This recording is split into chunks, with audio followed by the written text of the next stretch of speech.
Madanapalle sub collector కార్యాలయం మొన్నటి వరకు మాజీ మంత్రి పెద్దిరెడ్డి కంట్రోల్లోనే ఉంది. నిబంధనలకు విరుద్ధంగా భారీ ఎత్తున ల్యాండ్ కన్వర్జన్ జరిగింది. ల్యాండ్ కన్వర్జన్ విషయంలో స్థానిక ఎమ్మెల్యే షాజహాన్ ప్రశ్నించిన తర్వాతే సబ్ కలెక్టర్ కార్యాలయం దగ్ధం ఘటన జరిగింది. పెద్దిరెడ్డి మీద స్థానిక వైసీపీ నేతల మీదే మాకు అనుమానం ఉంది. ఆదివారపు పూట ఉద్యోగులు పనిచేయటం ఎందుకు? ఆర్డీఓ, ఎంఆర్ఓ సహా ఉద్యోగులు, అధికారుల మొబైల్ సీజ్ చేశాం. ఘటనలో ఎవరి పాత్ర ఉన్నా ఉపేక్షించం అని మంత్రి అనగానే అన్నారు. సతీమణి పేరు మీద కూడా ఈ చుక్కల భూములన్నీ బదలాయించారు. అన్ని కప్పిపుచ్చుకోవడానికి ఈ దగ్ధం జరిగిందనేది చెప్తున్నారు. మీకున్న సమాచారం రాష్ట్రంలో ఈ యొక్క ఫైలు దగ్ధం అనేది చాలా కామన్గా అయిపోయింది. కానీ గత 5 సంవత్సరాలుగా ఈ యొక్క జగన్మోహన్ రెడ్డి ప్రభుత్వంలో అరాచకాలు చేశారు కాబట్టి అవన్నీ కూడా కప్పిపుచ్చే విధంగా వాళ్ళు చేసుకున్నటువంటి దోచుకున్నటువంటి ప్రక్రియనంతా కూడా తప్పుదోవ పట్టించే విధంగా ఈ యొక్క ఫైలు దగ్ధం మనం చూస్తూ ఉన్నాం. నిన్న రాత్రి 11:24 ఏదైతే మదనపల్లి సబ్ కలెక్టర్ ఆఫీసులో అగ్నిప్రమాదం జరిగింది మనం చూసాం. అధికారులు ఎమర్జెన్సీ ఉంటే తప్ప ఆదివారం రోజు పనిచేయరు.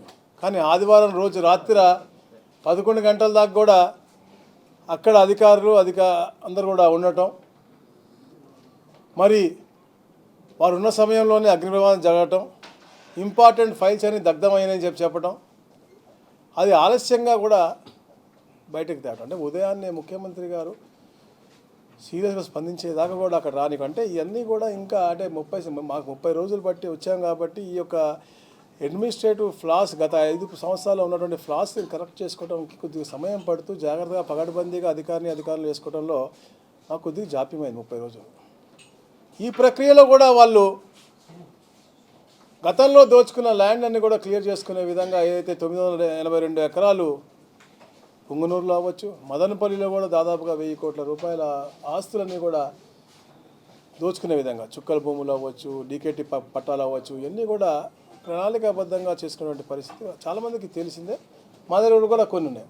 అయితే గత వారం అక్కడ శాసనసభ్యుడు కూడా షాజహాన్ గారు అక్కడ ఉన్నటువంటి ఆర్డీఓని కానీ అడగటం, ఏంటి కన్వర్షన్స్ బాగా జరుగుతూ ఉన్నాయి, లేకపోతే ఈ పెద్దిరెడ్డి గారి ఇన్వాల్వ్మెంట్ ఎక్కువ ఉందని అడగటం, మరి నిన్న ట్రాన్స్ఫర్లో కొత్త జేసీ రావటం, వాళ్ళు జాయిన్ అవ్వటం, అంటే ఈ ప్రక్రియ అంతా కూడా జరిగే తరుణంలో వాళ్ళు చేసినటువంటి అరాచకం అంతా కూడా కవిపుచ్చాలని చెప్పే విధంగా. ఎందుకంటే మనం చూస్తూ ఉన్నాం, జూలై నెలలో కూడా వీళ్ళు ల్యాండ్ కన్వర్షన్లు కానీ పెద్దిరెడ్డి పేరు మీద ఉండొచ్చు, వారి శ్రీమతి గారి పేరు మీద స్వర్ణత గారి పేరు ఉండొచ్చు, ఇవన్నీ కూడా జరుగుతూ ఉన్నప్పుడు అలాగే కొన్ని 982 ఎకరాల గురించి అయితే మనం చెప్పాం. వాళ్ళ అనువాయుల పేరు మీద అందరి మీద కూడా అబాలిషన్ యాక్ట్ ఇంప్లిమెంట్ చేసి ఏదైతే పాత పత్రాలను చూపించి 982 ఎకరాలు దోచుకునే పరిస్థితి. వీటి మీద మా ఎమ్మెల్యే రేస్ చేసినప్పుడు ఇవన్నీ కూడా డాక్యుమెంట్లన్నీ కూడా దగ్ధమయ్యే విధంగా మేము మాట్లాడుతూ ఉన్నాం. తప్పకుండా 90% రిట్రీవ్ అవుతుందని చెప్పారు. కాకపోతే ఎవరైతే బాధ్యులు, ఎందుకంటే ముఖ్యమంత్రి గారు తెలియంగానే చాలా సీరియస్గా తీసుకున్నారు. సిఎస్తో అలాగే డీజీపీ గారితో కాన్ఫరెన్స్ తీసుకోవటం, కలెక్టర్ గారితో మాట్లాడటం, వెంటనే డీజీపీ గారిని మన సిఐడి చీఫ్ని పంపించటం, అక్కడ ఫారెన్సిక్ వాళ్ళని కూడా రప్పించటం, అలాగే జాగిలాలను కూడా రప్పించి, ఎందుకంటే తప్పకుండా ఏదైతే గత కొన్ని రోజుల నుంచి జరుగుతూ ఉన్నాయో ఏపీ 500లో ఫైల్స్ మాయం అవ్వచ్చు, లేకపోతే సిఐడి ఆఫీస్లో మాయం అవ్వచ్చు, లేకపోతే రకరకాలుగా ఇప్పుడు ఎక్సైజ్ శాఖలో అవ్వచ్చు, అన్ని దగ్గర కూడా ఈ ఫైళ్ళు మాయం అనేది కామన్గా చేస్తూ ఉన్నారు. వాళ్ళు 99% తప్పకుండా రిట్రీవ్ అవుతుంది. అక్కడ ఉన్నటువంటి అధికారులు ఎందుకున్నారో ఆ సమయంలో దానిపైన కూడా తప్పకుండా కనుక్కుని వాళ్ళపై చర్య తీసుకోబోతూ ఉంటుంది. వాళ్ళు ఫోన్ టవర్ ద్వారా కూడా ఎవరెవరు దీనిలో టచ్లో ఉన్నారో, ఎవరెవరు దీంట్లో ఇన్వాల్వ్ అయి ఉన్నారో అవి కూడా తప్పకుండా బయటకు తీసి ఎవరైతే దీనికి బాధ్యతలు ఉన్నారో అందరికీ కూడా తీవ్రంగా శిక్ష పడే విధంగా. ఎందుకంటే గవర్నమెంట్ ఆస్తి దగ్ధం చేయటం, అలాగే ఏదైతే కీలకమైన డాక్యుమెంటేషన్స్ ఉన్నాయో అవన్నీ కూడా మాయం చేసే విధంగా వీళ్ళు చేయటం అనేది చాలా రాంగ్ ఇది. సో తప్పకుండా వాళ్ళపైన చర్య తీసుకుంటారు. గౌతమ్ అనే సీనియర్ అతను నిన్న రాత్రి 11 గంటల వరకు అక్కడ లోపల ఉన్నారనేది మీరు ఇస్తున్న సమాచారం. అతను ఇన్వెస్టిగేషన్ చేశారు. ఇన్వెస్టిగేషన్ ఏమైనా చెప్పారు? తప్పకుండా వాళ్ళే కాదు, ఆర్డీఓ ఉన్నటువంటి హరిప్రసాద్ గారి యొక్క ఫోన్లు కూడా సీజ్ చేయడం జరిగింది. అందరినీ కూడా చేస్తూ ఉన్నారు. గౌతమ్ ఉన్నాడు, ఇంకో విఆర్ఏ ఉన్నారు, అందరినీ కూడా ఇన్వెస్టిగేట్ చేస్తూ ఉన్నారు. తప్పకుండా చెప్తున్నా కదా, వాళ్ళు ఈ ఫోన్ రికార్డ్స్ దగ్గర నుంచి ఏ టవర్ నుంచి ఎవరితో మాట్లాడారో దగ్గర నుంచి ఇవాళ నేను ఆ సమయమే కాదు, ఆ ముందు దగ్గర నుంచి అన్నీ కూడా, ఎందుకంటే చాలా సీరియస్గా తీసుకున్నాం ఈ యొక్క ఇష్యూని. ఎట్టి పరిస్థితుల్లో కూడా ఎవరైతే దీని బాధ్యులో వారు శిక్షింపబడతారు, పట్టుకోబడతారు. మళ్ళీ ఇలాంటి ఈ కార్యక్రమం ఈ రాష్ట్రం జరగకూడదనే దిశగా మేము పనిచేస్తాం. రెవెన్యూ సంబంధించిన కాగితాలు ఇప్పుడు జరగడం ఇది రెండోసారి.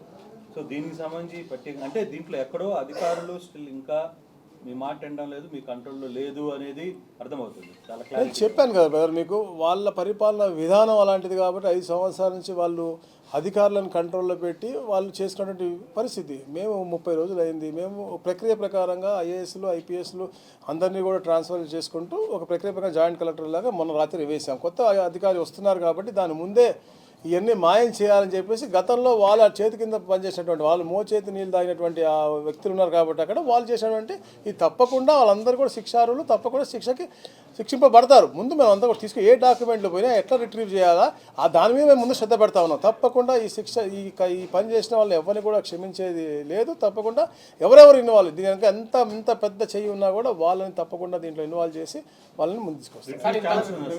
95% రిట్రీవ్ చేసే ఛాన్స్ ఉంది. ఏదైతే తహసీల్దార్ యొక్క కంప్యూటర్ల మీద ఉందో అక్కడ వరకే ఉంటే రాదని చెప్పేసి అంటున్నారు. బట్ అది మిగతా ఎందుకంటే ఇప్పుడు నేను చూపించాను కన్వర్షన్ ఆఫ్ ల్యాండ్స్ అవి ఉట్టి తహసీల్దార్ దాంట్లో ఉంటాయి, ఇంకా ఎల్లుండవు పైకి. సో అవి ఒక్కటి అలాంటివి ఏమైనా దగ్ధం చేసి ఉంటే రాకపోతే 95% మిగతా అన్నీ కూడా వచ్చే విధంగానే ఉన్నాయి. కానీ తప్పకుండా దీని మీద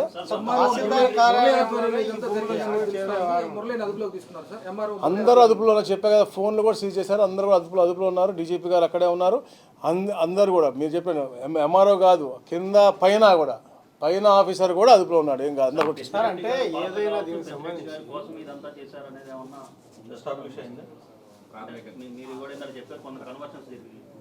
దాని మీద అంటే 99% అతని కంట్రోల్లో ఉంది కాబట్టి. ఎందుకంటే గత 1000 కోట్ల రూపాయల దాదాపుగా అక్కడ అవినీతి జరిగింది పెద్దిరెడ్డి గారు ద్వారా అని చెప్పేసి అక్కడ మా ఎమ్మెల్యే కూడా గత వారంలో కూడా చెప్పటం, వెళ్ళి ఆ ఎంఆర్ఓని ఆర్డీఓని అడగటం, ఈ పేపర్ల గురించి కూడా అడగటం.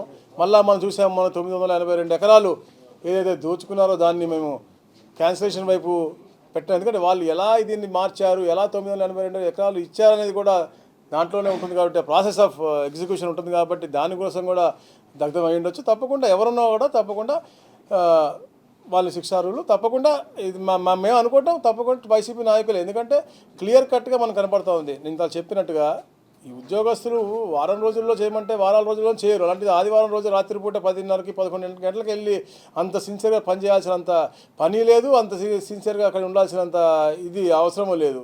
సో డెఫినెట్గా వాళ్ళు ఒక కుట్రకోణంతో వచ్చారు కాబట్టి వాళ్ళందరూ కూడా వాళ్ళ కంట్రోల్లో ఉన్నటువంటి కొందరు అధికారులు కాబట్టి వారు ఇలా చేశారు.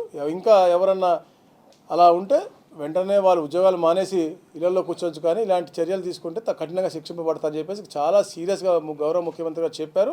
ఆ విధంగానే ఏ స్థాయి అధికారి దీంట్లో ఉన్నా, ఏ స్థాయి నాయకుడు దీంట్లో ఇన్వాల్వ్ అయినా వాళ్ళని మాత్రం తప్పకుండా శిక్షించి తీరుతాం. Thank you. విషయం అనేది చాలా సీరియస్. అయితే పెద్దిరెడ్డి మీద కాపాడేందుకు అధికారులు చేశారా, లేదంటే తాము చేసిన తప్పులు బయటపడకుండా ఉండేందుకోసం తాము కాపాడుకునేందుకు చేశారని భావిస్తున్నారు?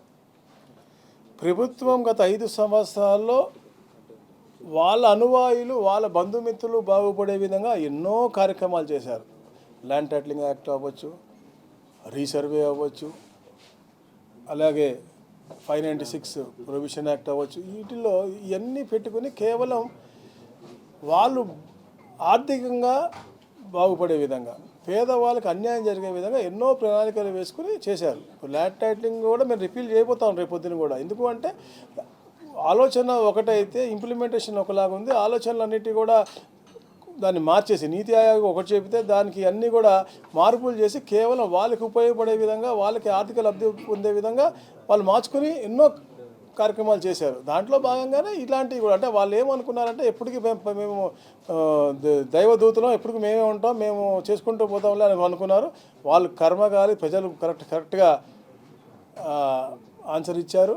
వాళ్ళు చేసిన పాపాలు పడినాయి కాబట్టి ప్రజలు వాళ్ళకి 11 సీట్లు ఇచ్చి ఇంటికి పంపించారు. అందుకని వాళ్ళు భయపడి వాళ్ళు చేసిన అరాచకాలు బయటకు వస్తాయి అనేసి, ఏదైతే భూదందాలు చేశారో, భూ కబ్జాలు చేశారో అవన్నీ బయటకు వస్తాయి కాబట్టి వాళ్ళు ఈ రోజున ఇలాంటి దుశ్చర్యలకు పాల్పడుతున్నారు. అంటే తప్పక చేయలేకపోతే వాళ్ళు ఇంకా ఇదవుతారని చెప్పి జైలుకి పాలవుతారని చెప్పి భయానికి వాళ్ళు ఇలాంటి కార్యక్రమాలు చేస్తున్నారు. వాళ్ళు చేసినా చేయకపోయినా తప్పకుండా జైలుకి వెళ్ళటం ఖాయం. ఏదైతే ఇలాంటి గవర్నమెంట్ ఆస్తులు దగ్ధం చేయడంతో పాటు ఇలాంటి దుశ్చర్యలు ఏదైతే ల్యాండ్ గ్రాబింగ్ కింద వస్తాయో అవన్నీ కూడా ప్రూవ్ అవుతాయి కాబట్టి తప్పకుండా ఎకరాలు మొత్తం అక్రమాలు జరిగాయి అంటున్నారు. అది విత్ ఎగ్జాంపుల్స్. అంటే ఇప్పుడు ఎగ్జాంపుల్కి అది ఇంకా పూర్తిగా చెప్పలేదు. పూర్తిగా ఇంకా స్టేట్ మొత్తం కూడా మేము తిరుగుతాము, అక్కడ పొలిటికల్ గ్రీవెన్స్ తీసుకుంటాం, సామాన్య మనుషుల దగ్గర గ్రీవెన్స్ తీసుకుంటాం, తర్వాత అధికారులతో మాట్లాడతాము, ఎంత జరిగింది అనేది మేము ఇంకా అసలు ఈ రోజుకి అప్పు ఎంత ఉంది రాష్ట్రానికి చెప్పలేని పరిస్థితిలో ఉన్నాం మనం. అంటే రకరకాలైనటువంటి కార్పొరేషన్ ఏర్పాటు చేసి వాటి ద్వారా అప్పులు ఎన్ని తెచ్చారంటే ఇప్పుడు కొత్త అప్పులు బయటకు వస్తూ ఉన్నాయి. ఎగ్జాక్ట్ ఫిగర్ డిరైవ్ అవడానికి టైం పడుతుంది. సో అట్లనే ఇవన్నీ కూడా మా నోటీస్కి వచ్చినాయి. ఇప్పుడు దాకా 40,000 కోట్ల రూపాయల అక్రమాలు చెప్పింది తక్కువ. వాళ్ళు 1,00,000 చేశారా 1,50,000 చేశారని in course of time will tell.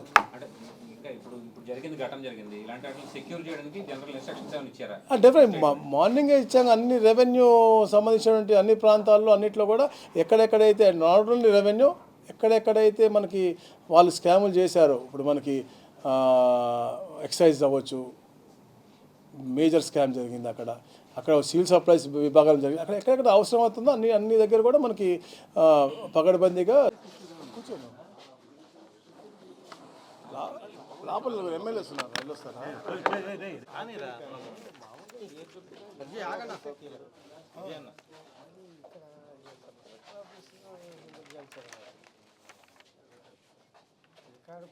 ఫైనల్గా అక్కడికి ఏం చేస్తారు, స్టార్టింగ్ అక్కడి నుంచే మొదలవుతుంది.